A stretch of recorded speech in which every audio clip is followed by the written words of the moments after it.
Good afternoon and welcome to the Wilson Center. I'm Jane Harmon, the President and CEO, and I can see that we have a huge audience and probably an audience in overflow rooms who will also be able to ask questions as we host a very important person from the continent of Africa.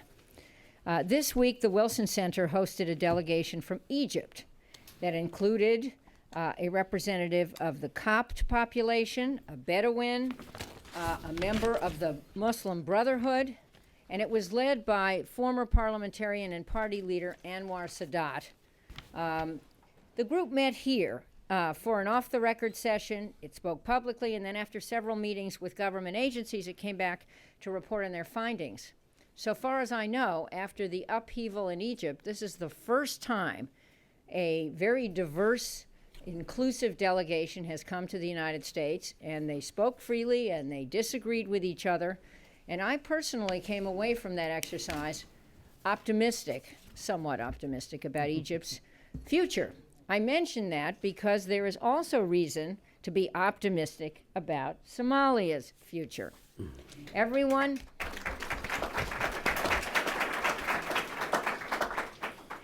in this room knows Somalia has been plagued with instability for years. Al-Shabaab and other terror groups continue to plot bombings and attacks. As we near the 20th anniversary of the October 3rd, 1993 Black Hawk disaster in Mogadishu, where 2 U.S. helicopters were shot down, the rescue mission failed, and 18 Americans and thousands of Somalis died, it is encouraging to be able to have a conversation about the future of President Hassan Sheikh Mohammud's country. Who is President Mohamud? Like many great leaders, including President Wilson, President Mohamud is a teacher by training and a university professor. When the civil war broke out in the early 1990s, he stayed in Somalia, which was a very tough decision to make. He worked with international NGOs and the UN, and in 2011, he established the Independent Peace and Development Party. President Mohamud was elected after a military campaign led by the African Union Mission to Somalia and Somali National Forces that drove al-Shabaab from large parts of the country. During his presidency, the U.S. has restored diplomatic ties for the first time in 20 years, and normalcy has started to return to a country that has seen death, destruction, poverty, and suffering. It is a job that involves danger and personal risk. Last year, 2 suicide bombers and 2 gunmen attacked a hotel where President Mohamud was meeting. He continued his speech.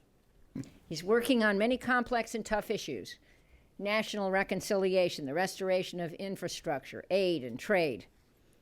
Yesterday, the Wilson Center hosted an important conference to discuss all of these issues. Senior U.S. government representatives in the policy community attended, and by the way, to that conference, but by the way, senior officials in the U.S. government have also been meeting with President Mohamud himself in the midst of some other many challenging activities that are going on. But at any rate, yesterday, senior government representatives in the policy community attended, including the U.S. Special Envoy to Somalia, Ambassador James McAnulty. McNulty. All right. From that discussion, we learned exactly how fragile Somalia's economy is and how we might help them reduce dependence on foreign aid and increase key exports. As a former member of Congress, I can tell you that sharing power in order to govern effectively is hard. President Mohamud has 5 clans and over 100 subclans to negotiate with. Pretty impressive. And as somebody I'm going to introduce in a minute will tell you, just negotiating among 535 members of Congress is tricky these days, in case you fail to notice. But maybe, because he seems to be able to do all this, that's why President Mohamud was named to the Time 100 list this year for his peace-building and governance efforts. Another courageous person is with us today. He is my friend and former colleague, Congressman Keith Ellison of Minnesota.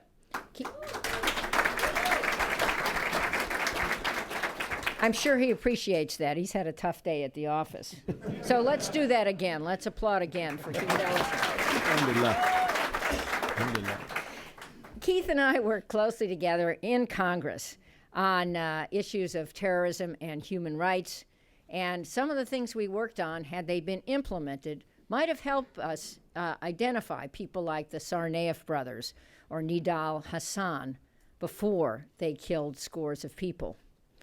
Keith, as all of you probably know, is the co-chair of the House Progressive Caucus and a chief deputy whip, and he is the first, now there is a second, Muslim American to serve in the United States Congress.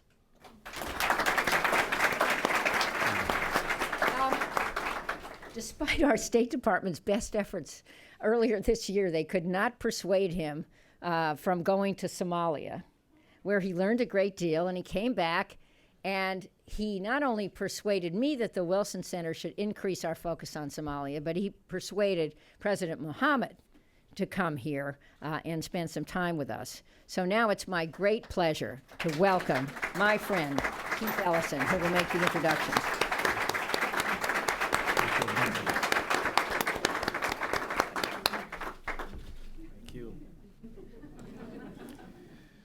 Please put your hands together for Jane Harmon once again, our president, our leader.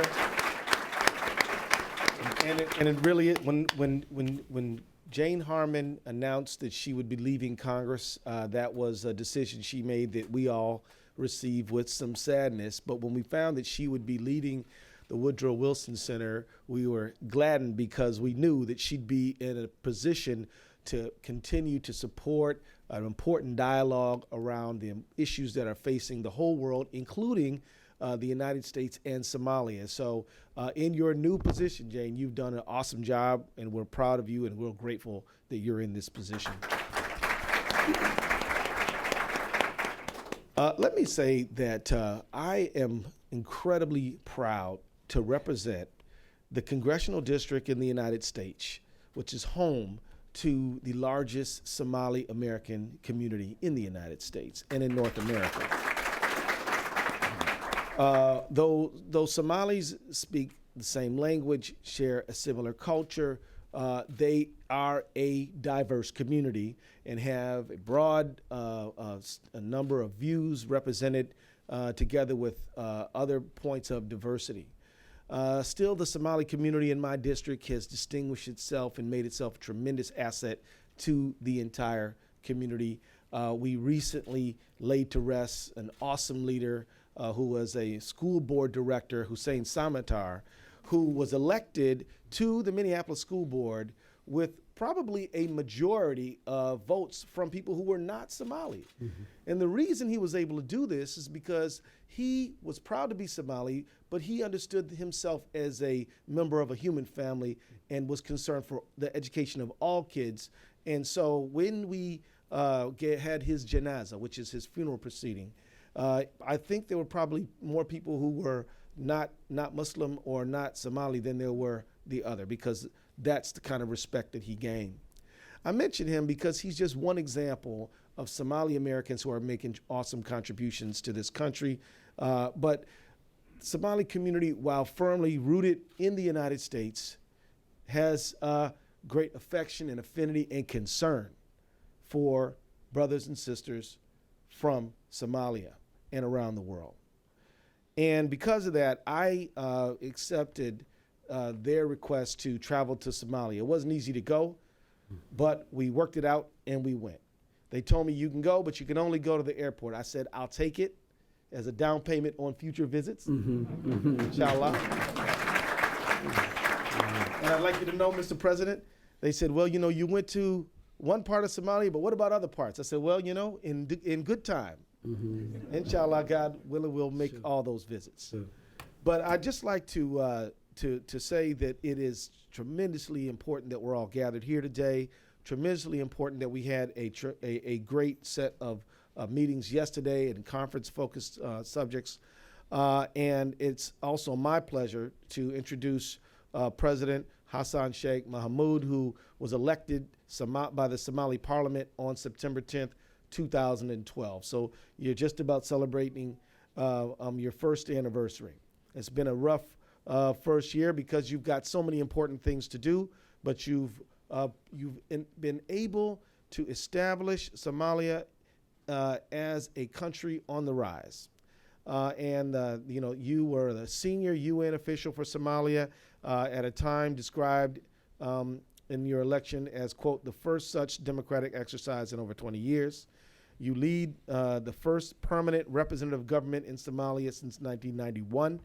As Jane Harmon mentioned, you were listed by Time magazine as one of the most 100 most influential people in the world. And in a world of over 7 billion people, that's quite an achievement. And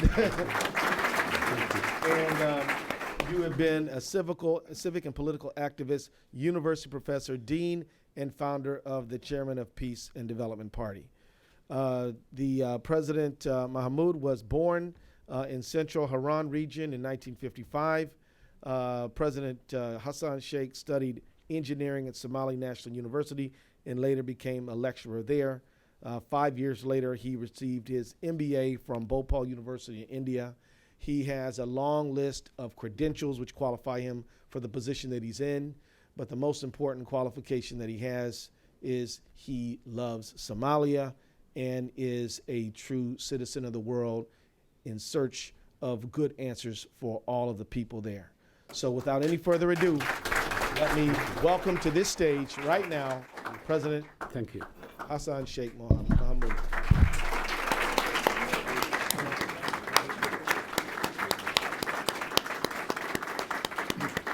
Thank you. Thank you very much. Bismillah. Honorable Kathy Ellison, Congressman, Jane Herman, Director, President, CEO Woodrow Wilson, distinguished participants, ladies and gentlemen. I'm pleased to present my appreciation to Wilson Center for this invitation to discuss Somalia 1 year on. After all, it was Woodrow Wilson who once famously said, "It is just as hard to do your duty when men are sneering at you as when they are shooting at you." Therefore, it's important to note that leading a country like Somalia's Niger is not a conventional management in which one leader replaces another just by virtue of inheriting a functional office. State apparatus, systems, instruments, and institutions amassed with relevant memory. Instead, it's about inheriting a fragmented country where everything has to be started from scratch and firefighting in all fronts remain the order of the day. On a positive note, although challenges are varied and more than expected, we have a skeleton to build on and opened a new page demonstrating a shift from the past, albeit empty. Every area or agenda reflected deserved an immediate attention and priorities with sense of urgency to address. And I believe that after 1 year on the job, we are making slow but steady progress, and it's that progress which I'm here today to speak to you about. After 1 year in office, we've made some modest progress. We have achieved a level of normalcy. We have established a degree of governmental authority. We created hope for the governance in the population. My government had presented to the world a set of priorities and plans that's not only budgeted, but illustrates the financial architecture that regulates the cash flow and provide mechanism for disbursement, which levels the highest standard of transparency and accountability. I can say today Somalia has a plan for those who want to assist Somalia. Greater achievement still lie ahead, but so too do greater challenges. The security situation is still fragile. The government is still heavily dependent on aid from international community, and many of our citizens are still unconvinced about the plans we have for the future. The latter is to be expected after decades of civil war, dozens of external interventions, and numerous transitions. The Somali people have earned the right to be skeptical at this particular moment. It is the duty of my government to prove the skepticals are wrong, to lay the foundations for a federal republic of Somalia that will be strong, stable, and united, and in which the principles and practices of democracy are realized at all levels of government. We must build not only the federal member states, but also the connective tissue that binds them together in a peaceful, prosperous, and vigorous union. To achieve this, we must come to terms with three main challenges. We complete our constitution in a way that reflects a national consensus on how we wish to govern ourselves. We must complete the establishment of our federal system, and we must advance the process of democratization through the development of multi-party electoral system that will serve to unite us rather than to divide us. In line with this, the government, including myself, the Prime Minister, the Speaker of the House, the MPs, and the line ministers have visited different regions of Somalia in order to sit with the people, listen them, share with their feelings, and collect what type of Somalia they would like to see in the future, and base all the policies and strategies to develop a viable Somali state.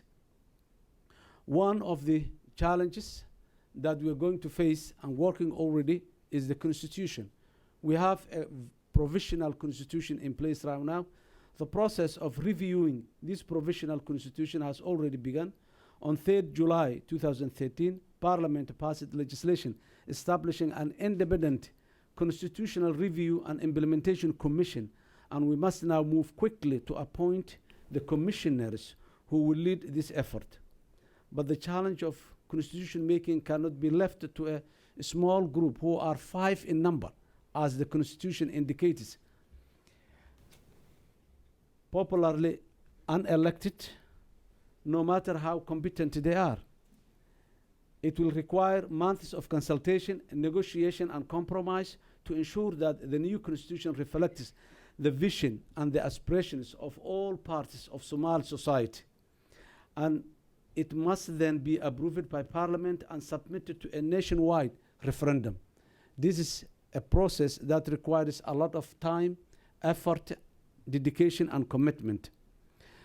The other area that the government is right now very much concentrated is the issue of federalism. Our second major challenge is to develop, in concrete terms, the federal system of governance in Somalia.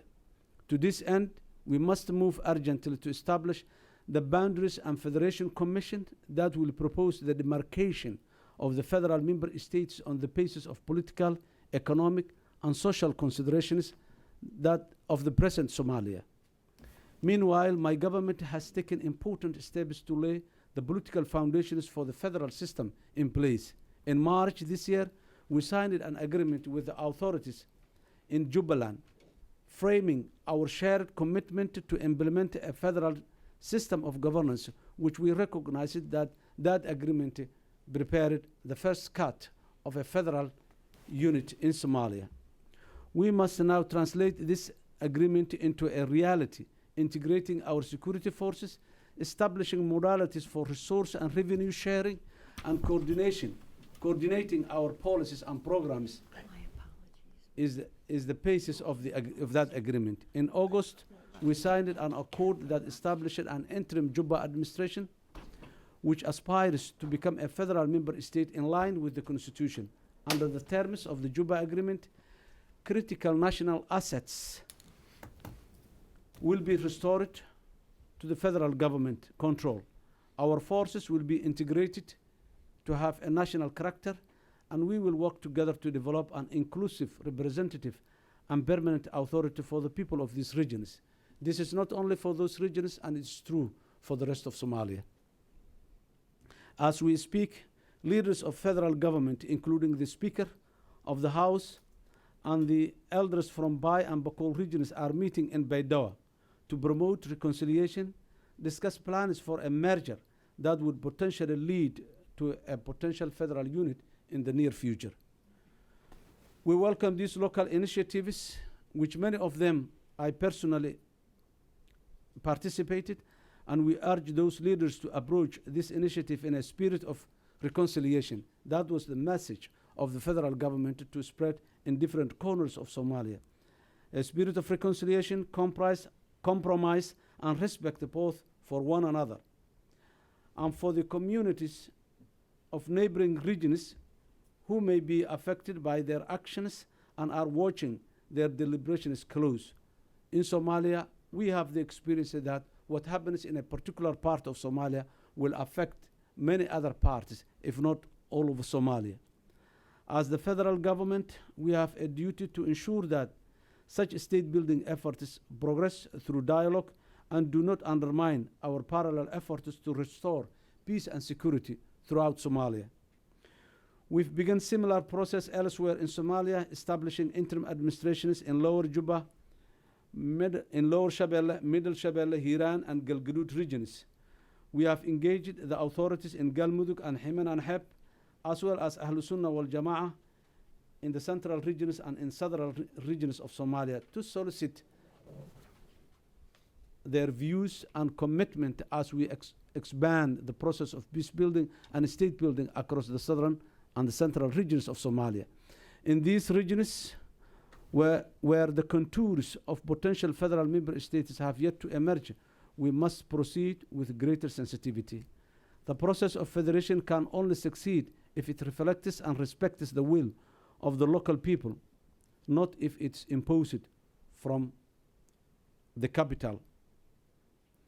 And lastly, thanks in large part to the good offices of the government of Turkey, we have continued our dialogue with the authorities in Somaliland, underscoring our determination to preserve the unity of both the Somali state and the Somali nation, not by force and coercion, but through negotiation, mutual respect, and understanding.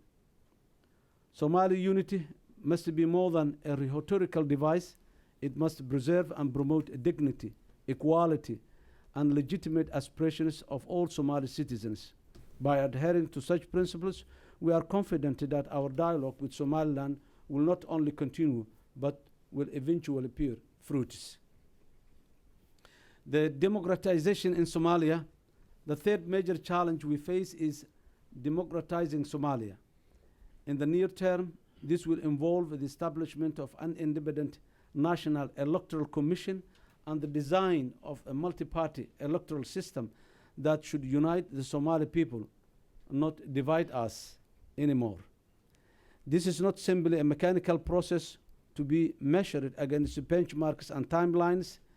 In order for these institutions to play their intended role, the appointment of experienced, qualified commissioners who represented the full diversity of views in our country will be just the first step in building public confidence.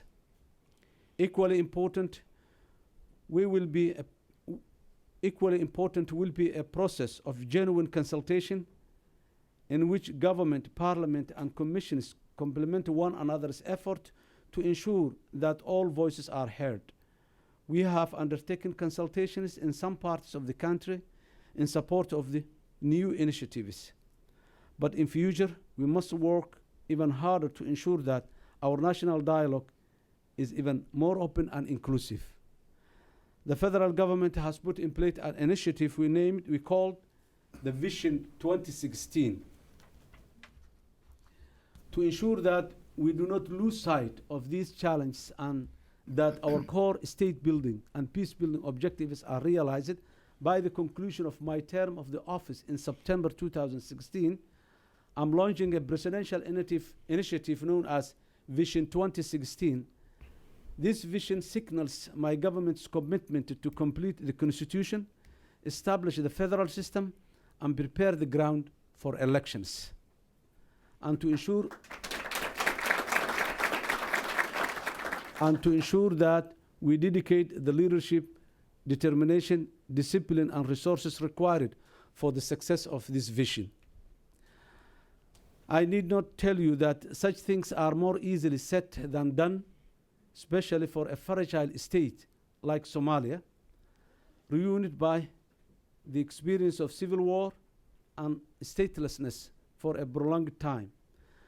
And as we roll out the target and the timeline for realization of the Vision 2016, we will be looking to our partners for support.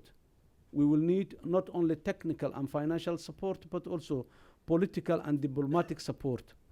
We are a young nation, an even younger federation, and so we'll be looking to other nations of the world, especially the United States, to share with us their long and successful experience of federalism and constitutional governance and democratic pluralism. This is the political way forward that we're dreaming. The culture during the transition in Somalia was one of extension when the deadline finished, and one of selection by the clan elders. This is a time we want to cut that past and begin a new beginning whereby elections are the practices. The Somali government is not only involved, the federal government is not only involved in the political way forward, but also putting in place numerous initiatives, including the social service delivery. The government has put a plan in place whereby basic service delivery infrastructure to be put in place at the minimum. The government has planned 72 districts in Somalia to have a basic infrastructure for service delivery. 1 elementary school, 1 water well, 1 health center, a police station, and district administration building where municipality and courts are housed. This is the basic things. Many districts may have more than that, but this is what's required each district to have at the lowest. I came to the office in September 2012, where there was no one public school in Somalia, particularly in South Central Somalia. I came to the office in that time when there was no one public health facility in 11 regions out of 18 regions of Somalia. We started a huge and ambitious plan called Go to School Initiative, whereby the federal government wants to realize that 1 million students goes back to school in the next 3 years. And as a beginning of that initiative, the government has recruited this year 1,000 teachers throughout Somalia, trained, give them 3 months training, and now September was the beginning of the new academic year. The government public schools have enrolled 100,000 students as the beginning of the target of the 1 million. This was not easy with the meager resources that the government of Somalia have to recruit 1,000 teachers. Was not an easy task, but with the support of our international partners, we have that 1,000 teachers now in place, having the chalk in their hand and teaching the ABC to our students. We lost 2 generations in 22 years' time. We want to break that vicious circle and begin a new beginning for the new generations of Somalia. Before I conclude, I would like to raise here another important challenge that Somalia today is facing, which is, as all of you know, remittance is the lifeline for the Somali people, and it has been lifeline for the last 2 decades or so. So before I conclude my speech, I feel obliged to raise the imminent closure of foreign bank accounts upon which Somalia's remittance, the lifeline industry, depends. Estimates place remittance flows to Somalia over $1.3 billion per year, far more than humanitarian or development aid that's available to Somalia today, and sustaining millions of lives, which a sudden stop of it will shock our recovery process, and that may also affect the fragile situation in terms of security, in terms of building political institutions. That may create a lot of vulnerable families whereby their young boys will join Shabab or go back to the seas to adventure the piracy. What we are demanding and requesting now is not the ever continuation of the remittance, but what we are planning is that the federal government is working very hard to prepare an alternative way, establish the banking system of Somalia, which is not now in place. Unless we have that institution, banking system in place, cutting the remittance will be shutting off the life-holding apparatus for Somalia's economy. In the absence of formal banking system, the movement of these funds is dependent upon Somali money transfer organizations. And this is what we want to continue in the short term. We discussed this issue with our international friends, including the United States government, the United Kingdom, and many others. We are demanding a time to prepare ourselves so that the remittance industry will be converted into a banking system industry, where the concerns of money laundering and terrorist financing will not be in place. The scheduled closure at the end of this month of the UK-based accounts held with Barclays Bank threatens to disrupt, if not destroy, the vital economic link of today. We recognize that Barclays and other banks have legitimate concern about money laundering and terrorist financing.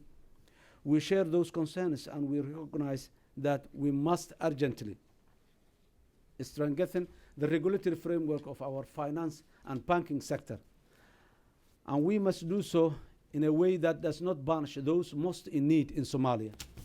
We urge Barclays to give this plan time to work and to join our efforts to make remittance flows safe, transparent, and compliant. Friends, ladies and gentlemen, it's my hope that the policymakers in the United States will be sympathetic to our vision, which we shared with them, and help us achieve this target. And here, I'm not just talking about aid. The sooner we can stand on our own feet, the better for all. But I'm talking about enhanced trade and cooperation with the United States. We want American companies to invest in Somalia and discover the talent of our people and the abundance of our resources. We want our universities to collaborate with the American universities in teaching science and technology and research. We want investors to partner with us in making our land, our resources, and our labor market more productive than it's now.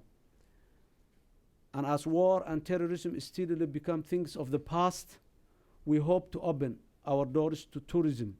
Somalia's future looks as bright as its beaches, and all of you are invited to be in Somalia. We are under no illusion about the challenges implied by this invitation, but with good heart, as did Congressman Keith Ellison, we all can do. That's right.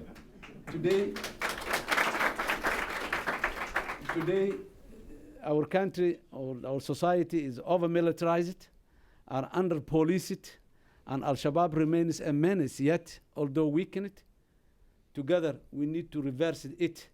And I assure you that the situation is improving all the time, and that my government will leave Somalia in much better shape than we found it.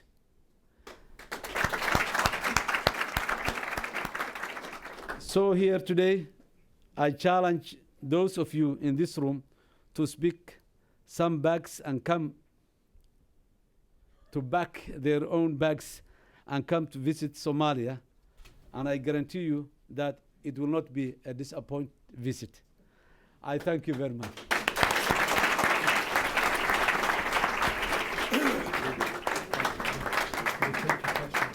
Yes.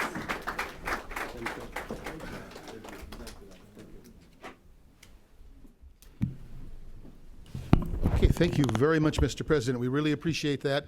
We do have about 25 minutes left, and the President has agreed to take some questions and exchange with the audience. I do want to make a couple of announcements, though, first, if the President will allow me. First of all, in terms of the procedures here, we are being webcast live. So when I recognize you as a questioner, please wait for the microphone to arrive and identify yourself. We're also, besides being streamed online live, we have tweeting throughout the event.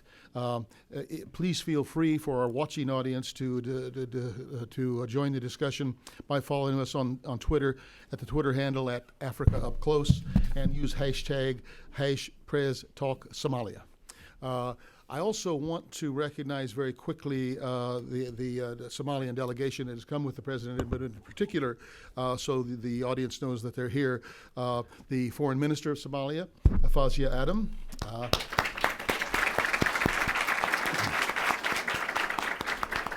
Finance Minister of Somalia, Mohamud Suleiman,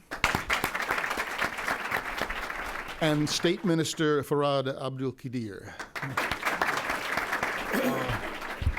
Jane, who apologizes for having to leave early, but she had another event that she had to host.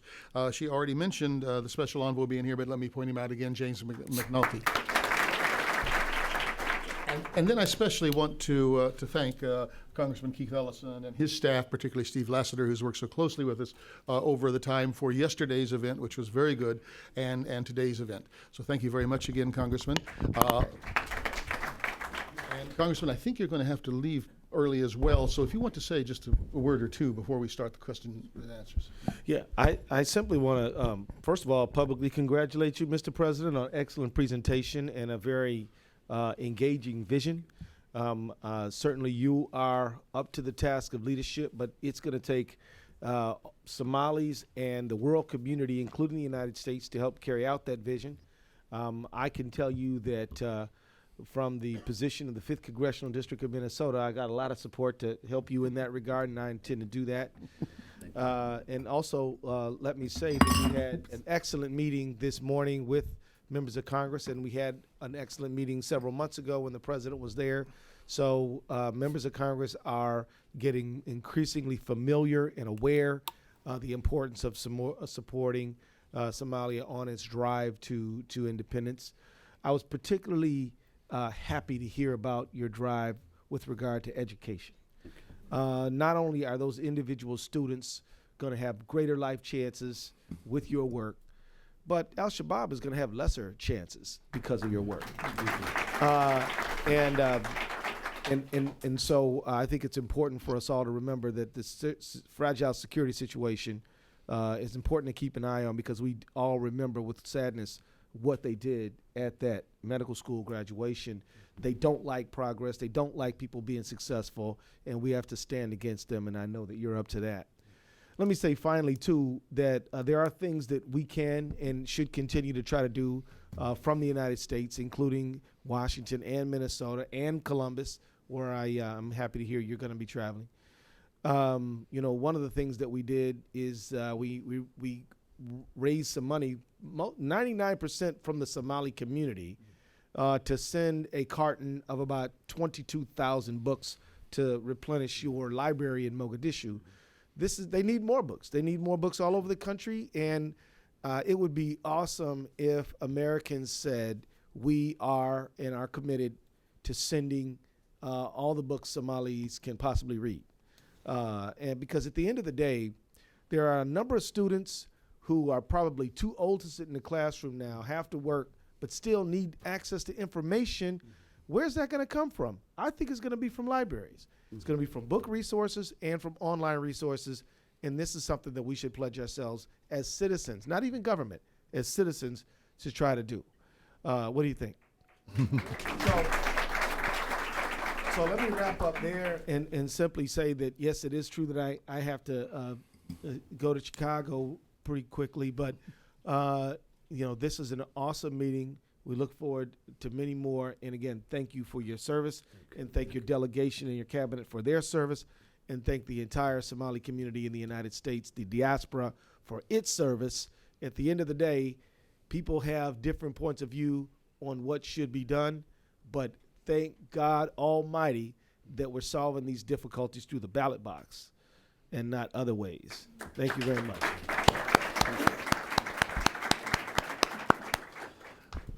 Thank you, Congressman Ellison.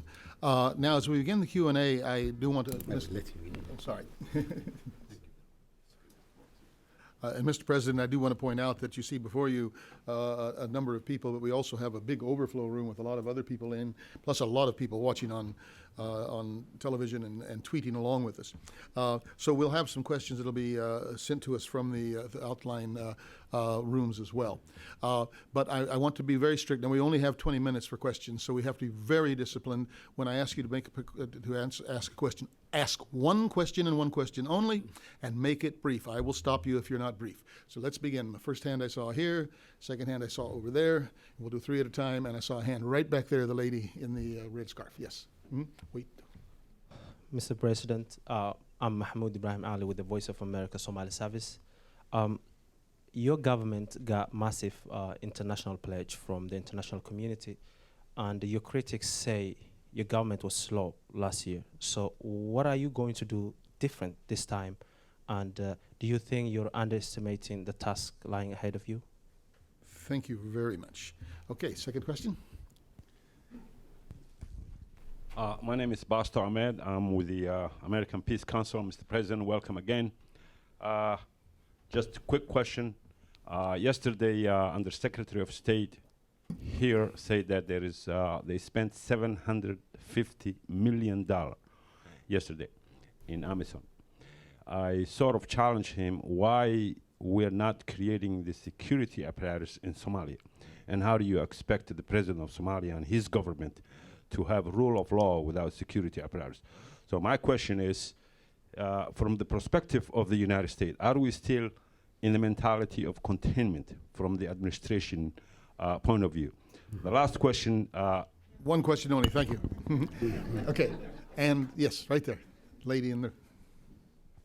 My name is Fatima Jibril, an elder, Somali woman elder.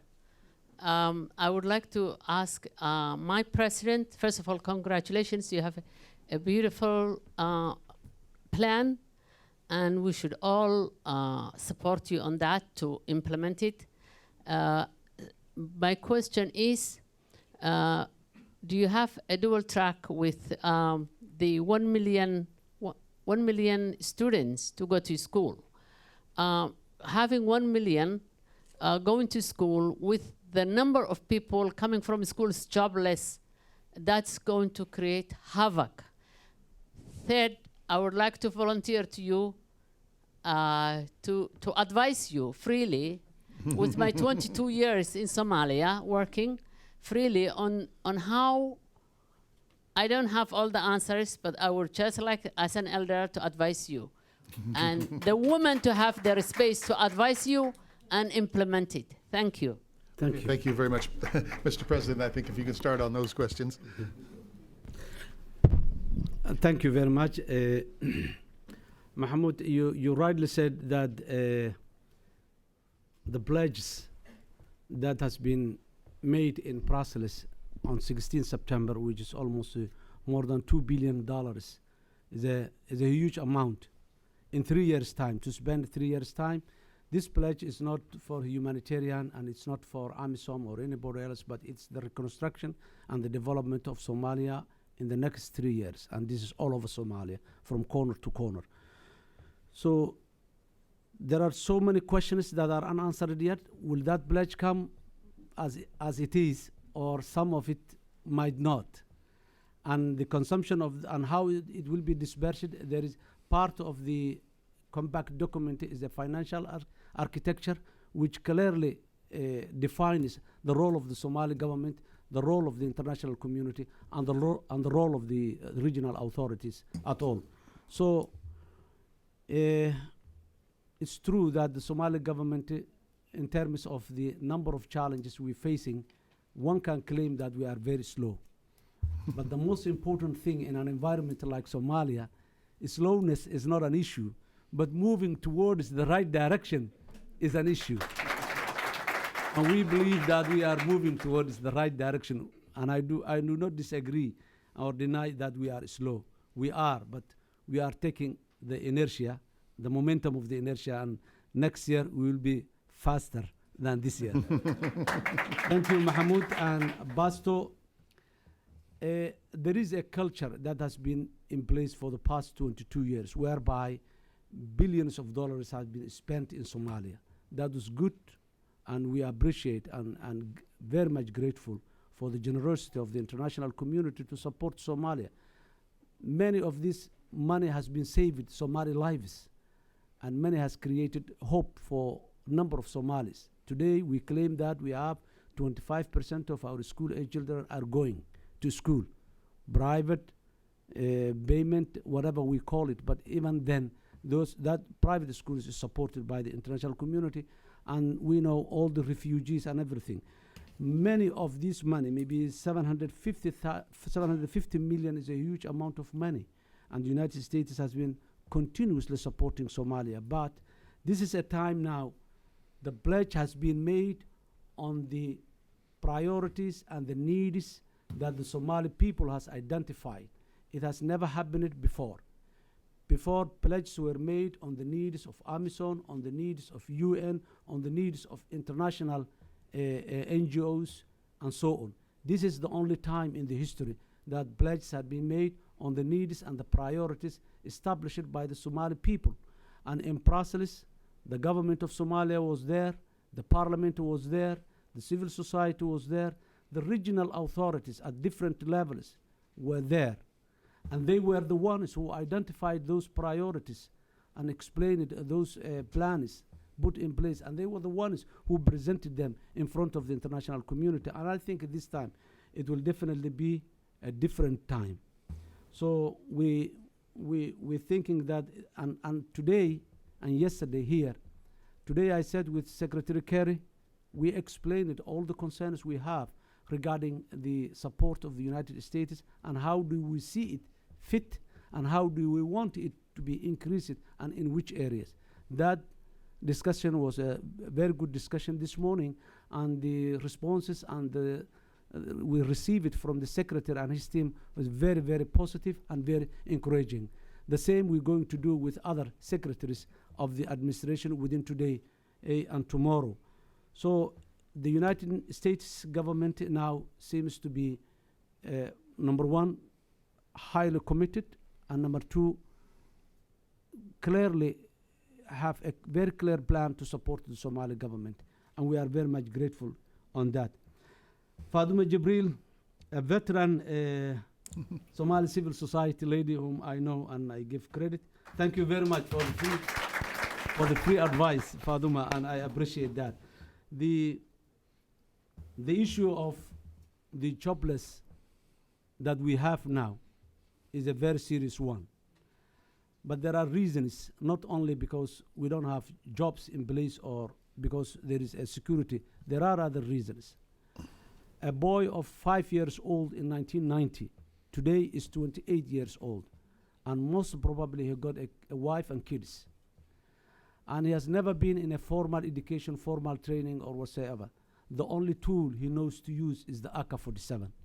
That's what made our young generation to be recruited by Al-Shabaab or by pirates because of the hopelessness, because of the confusion. Now is the time we need to cut that past so that the young generation got opportunity and go to school. And also, not only that, but to deal with those lost generations, how can we make them a useful members of the society? These are the forces that we have for the reconstruction of Somalia, although they don't have the right tools in their own hands. So it's one of the challenges today we're facing, and it's one among the priorities in the socio-economic sector development, the training, the rehabilitation and training of many of these young generation. Somalia today, estimations indicate that more than 60% of the population are less than 35 years old. And majority of these are that two generations lost. So we're working on that. The job, those who start today school are lucky enough, by the time they are ready to come to the job market, there will be enough jobs for Somalia, I'm sure. the question we have is now today, how do we create jobs? Can we create jobs without having a security in place? Can we attract international investment without having a relatively stable Somalia? Can we attract international investment and development partners to come to Somalia and invest if we don't have a solid public finance management institutions or functioning state institutions? The challenges are not only creating a job. Maybe it's easy to create a job in place like Somalia because our population would majority of them are more oriented to self-employment rather than the other formal sector of the employment. So our challenges are many, but we are very much hopeful that we will overcome. Thank you. Okay, Mr. President, we have only 10 minutes for you. I've gotten several questions from our overflow room and from Twitter, and I think I can lump them together. One of them is about your relations to other powers in the Horn of Africa and to the African Union. And basically that is, do you plan to join the East African community? How are you dealing with Ethiopia, Eritrea, and the African Union? I think those are lumped together. We also have several, as you can easily imagine, on the issue of al-Shabaab and security. Some just how are you going to deal with that, which are quite general. One quite specific on Twitter from Bare Osman Aladi, who's asking a question about the issue of security uniforms being used by insurgents, where police uniforms have been used and how that's happened and how you're dealing with that. So I'll give you those two questions in general, and I'll take one more question from the floor here. And this is going to be difficult. I'm going to lose some friends today. I know it. I know it. But the first one I saw was the guy right in the middle there. No, over there. Back.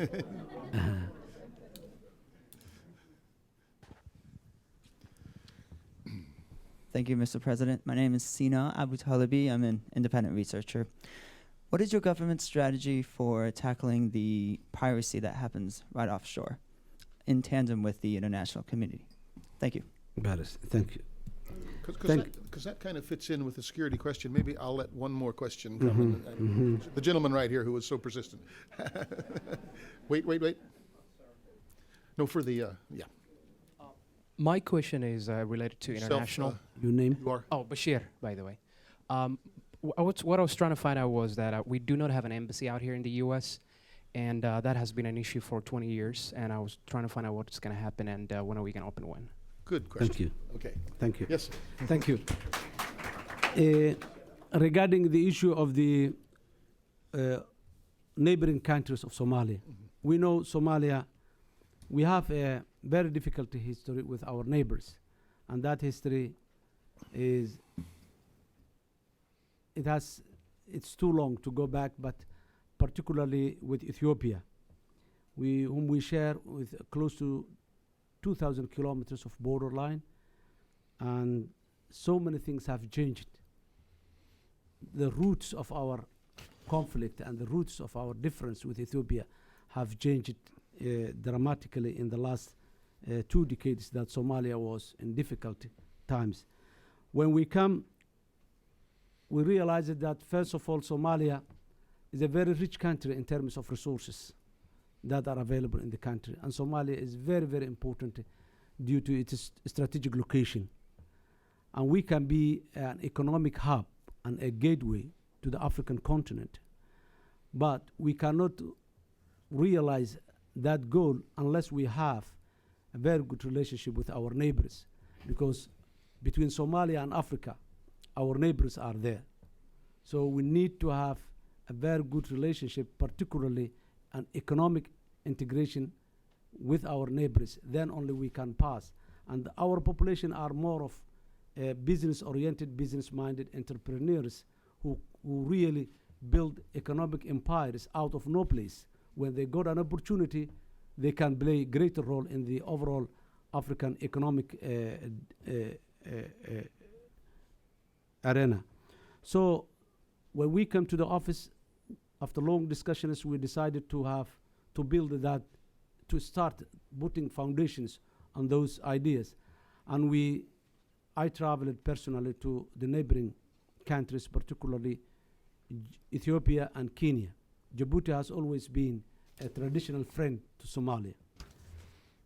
We are in a very good, that relationship today is in a very good position. Still, it needs to further develop, but we have an agreement with the Ethiopia and Kenya both, whereby we agreed to establish a joint cooperation commission consisting of key ministries, and we deal all our issues through that commissions.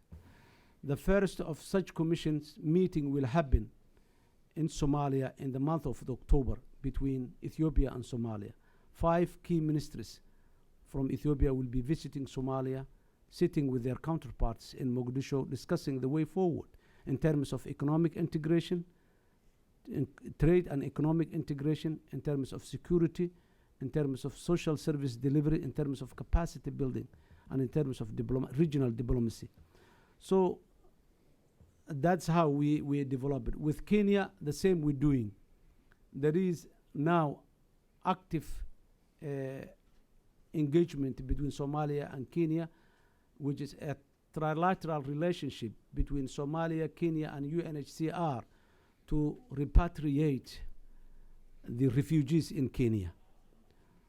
As you know, we have 1 million refugees registered in the UNHCR, scattered to our neighboring countries, Kenya, Ethiopia, Djibouti, and Yemen.